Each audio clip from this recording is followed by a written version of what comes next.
This is CES Tech Talk. I'm James Kotecki, bringing you an interview that I recorded live at the C-Space studio at CES 2023. Enjoy. Hey, we're back in the C-Space studio here at CES 2023. And do you like food? I do, and that's why I'm excited to talk to our next guest, Doug Martin, Chief Brand and Disruptive Growth Officer at General Mills, which makes many of the great food products that so many of us enjoy. Can you just start rattling off some brands just Absolutely. to get us going? So Cheerios, Lucky Charms, Progresso Soup, Nature Valley, Yoplait Yogurt, Pillsbury Biscuits, Totino's Pizza Rolls. We got a lot of good stuff. Oh my gosh, I'm getting hungry, and I really appreciate that you're here. What's your favorite product? You know what? I am super partial to the original yellow box Cheerios. Just the classics. Yeah, it was like first finger food for my son, and he still eats them today. He's 13 years old. Okay, there you go. So Chief Brand and Disruptive Growth Officer, tell us about what that title means inside your organization. Absolutely. So Chief Brand Officer is very much sort of a traditional CMO role, leading our brand building activities. Disruptive Growth is a set of activities and capabilities that we have to build new businesses. So we have a venture capital arm, 301 Inc., and then we have a group of employees who are forming 3-person teams to start brand new businesses and do it as entrepreneurs. And how can they innovate quickly, learn fast, get things in front of a consumer quickly, different areas that we wouldn't necessarily get to in the normal course of our doing business. So can we dive into that for a minute? First of all, why 3 people? So interesting. So we bring 3 people together, basically a commercial mindset, like a business mindset, and a kind of investigative question asking mindset so that they can work together. It's lonely to try to start something up from scratch. Yes. And so we've tried to bring complementary skills together so that they have all that they need together to move really quickly and get to lowest fidelity solution that I can put in front of a consumer and get some kind of a reaction. And do you have any examples of businesses that have spun out of this process? Yeah, so it's a relatively new capability for us, but one of our first teams, the problem they were trying to solve is the problem of people with diabetes. Huge number of people with diabetes in the United States, and everyone wants the same convenience. So they built a brand that is about low impact to your blood sugar and have proven that these snacks in fact have no impact, and now they're at the point where these are going to start scaling into regular grocery stores. So it's a little brand called Good Measure, and they've done a great job with it. And is a lot of this kind of about recombining the way that you contextualize this to consumers versus starting entire new food products from scratch? Because I imagine there's so many different ways that you as a marketer could slice and dice what you accentuate about different products, and maybe some of the branding is around that. I think a lot of this is about, for us, how do we move quickly and reduce elements of risk? So in that example of dealing with consumers with diabetes, like if you were to put a Nature Valley product out there, it's going to get a certain amount of attention. It has to be perfect on day one. This team needed 6 months, a year to just learn with low fidelity, digital concepts, et cetera, and then move from there into real products. So lowering the barriers to failure, being willing to fail fast and iterate and come back. That's interesting. And these are all folks, to be clear, these are folks on the General Mills payroll, but they just get this chance to innovate. And it's a combination of people we've brought in from our core and some entrepreneurs that we've hired from outside of the company. Fantastic. So when you think about a lot of these legacy brands, these long-time brands like Cheerios, oh my gosh, how many years has that been around? And we all love Cheerios, we all eat Cheerios, but how do you think about marketing something like that, something that's ubiquitous, something that we all know and love? How do you keep that fresh? Where do you keep coming up with ideas for this? Yeah, absolutely. And actually, CES is such an interesting place to think about that, because I walked the floor and I was like, oh my God, brand new, a completely new technology or something. If you just need to tell someone about it. Right. Everybody knows about Cheerios. And so for us, it's really about 2 things. It's one, it's a brand that is built on a foundation of really a deeply held set of beliefs about the value that they can add in families. And in the case of Cheerios, it's first finger food up through heart health.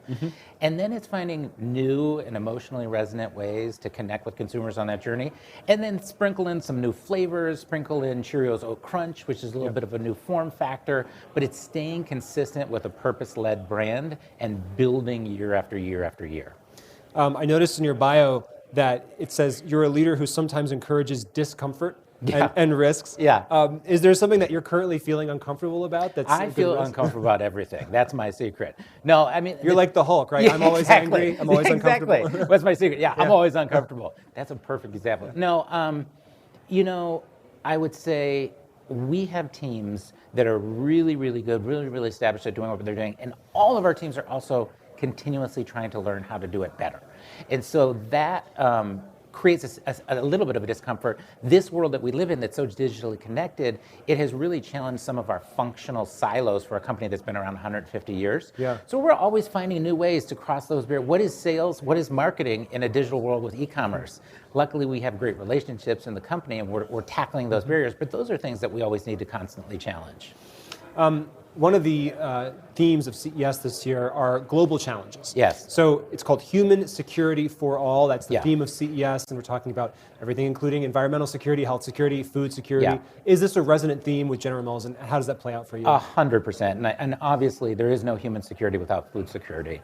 And what we do at General Mills is we take agricultural commodities out of the ground, we combine them in really tasty ways, put them in a box, and make it convenient for you. We don't grow any of those things, but we're a huge player in this ecosystem.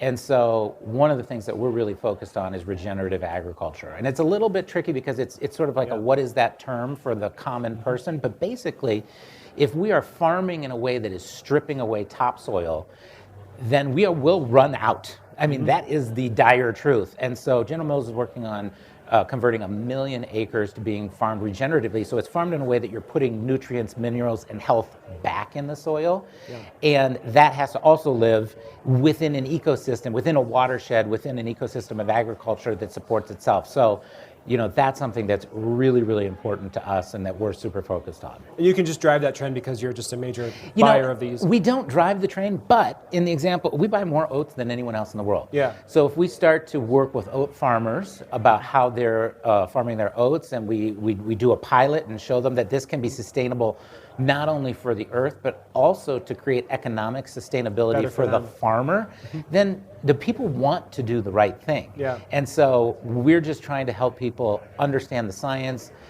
build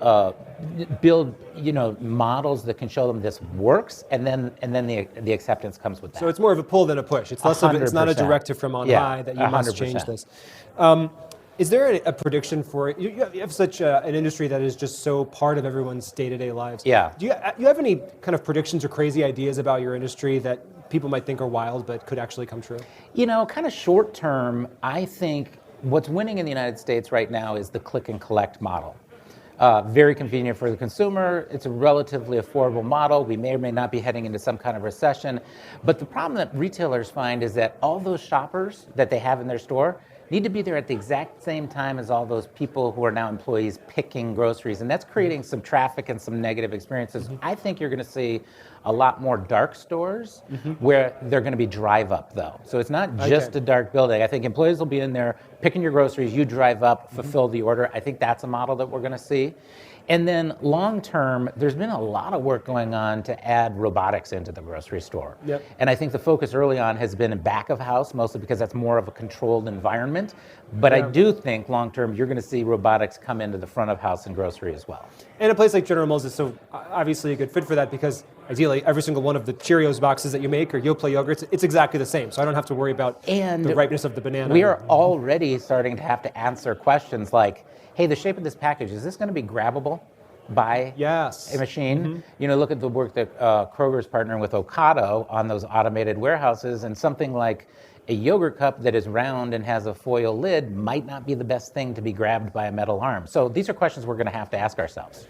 Well, Doug Martin, disrupting and shaking things up at General Mills. Thanks so much for sharing some of your time with us today. It was a treat to be here. Thank you so much. Well, I hope you enjoyed that live conversation from CES 2023.